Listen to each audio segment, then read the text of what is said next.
Hey, what's up mga kaballers? Maligayang pagbabalik sa aking channel. Halina't pag-usapan natin ang balitang Stephen Curry to Lakers, umiinit na. LeBron James, masasaya palalo. Tara na't pag-usapan natin yan dito sa Basketball Hotshot.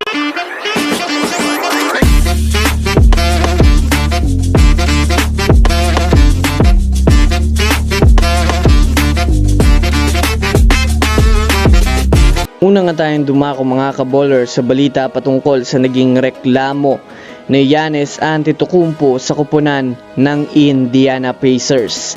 Alam naman nga po natin sa ngayon mga kaballers na nagre-reklamo pa rin itong si Giannis Antetokounmpo. Ito ay dahil na rin mga kaballers matapos nga pong magalit siya dahil sa hindi nga ibinigay sa kanya ang dapat niyang kukunin na game ball ay niloko pa rin nga daw siya ng Indiana Pacers. Bagamat man nga po nakuha niya na ang game ball sa locker room nila, ay hindi nga daw siya naniniwala mga kaballers na yon ang kanilang ginamit sa laro.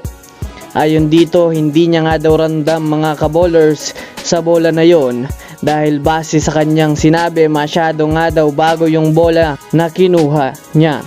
Well, kung susumadayan nga natin mga kaballers, hindi natin masisisi si Giannis Antetokounmpo kung bakit nagkakaganyan siya sa ngayon. Malamang sa malamang mga kaballers, napakahalaga nga po ng bola na iyon sa kanya dahil sa pagtala niya muli ng panibagong career high points.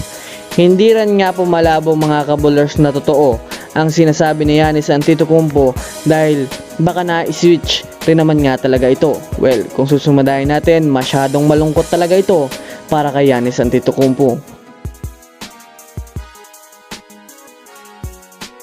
Samantala, dumako naman tayo ngayon mga kaballers sa balita patungkol sa mainit na usap-usapan kay Stephen Curry.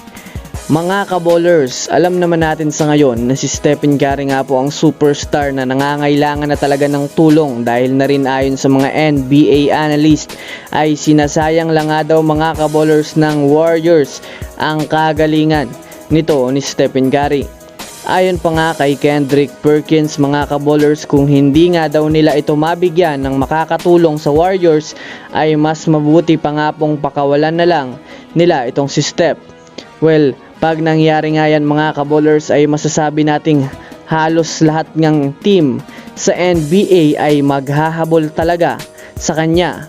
Lalong-lalo na itong Los Angeles Lakers dahil matagal na rin nga pong pangarap ni LeBron James gustong makakampi itong si Stephen Curry, kaya kung sakaling matuloy ito ay tiyak na ikakatuwa ito ni The King.